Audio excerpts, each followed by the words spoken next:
Um estudante de 25 anos foi morto em frente da Universidade de Salvador com um tiro na cabeça.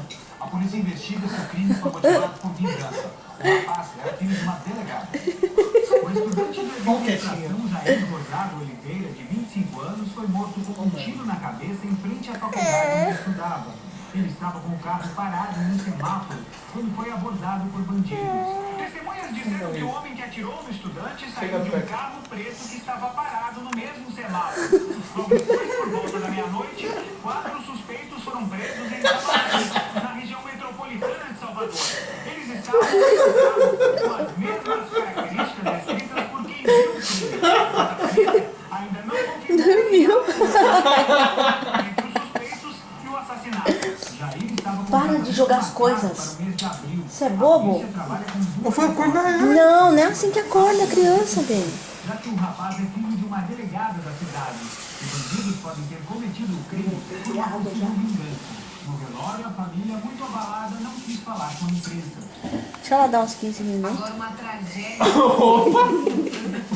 Uma família foi avisada no mês passado que vivia numa área Ela fechou os olhos, no interior de São Paulo. Mas sem mais para onde ir, continuou. Olha o pão caindo. Segura o pão. Segura o pão, olha o pão caindo. Ih, o pão vai cair, cai. Cai, balão. Cai, balão.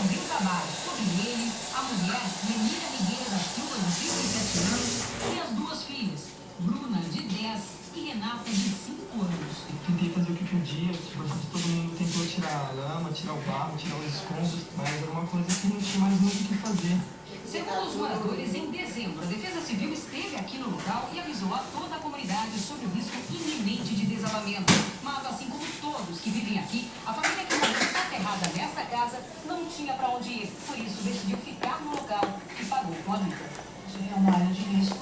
A população ela está ciente disso. O trabalho preventivo é feito, certo? Talvez não tenha sido, mas não tem lugar para onde colocar essas pessoas. O retrato de uma das crianças soterradas foi tudo o que restou da tragédia.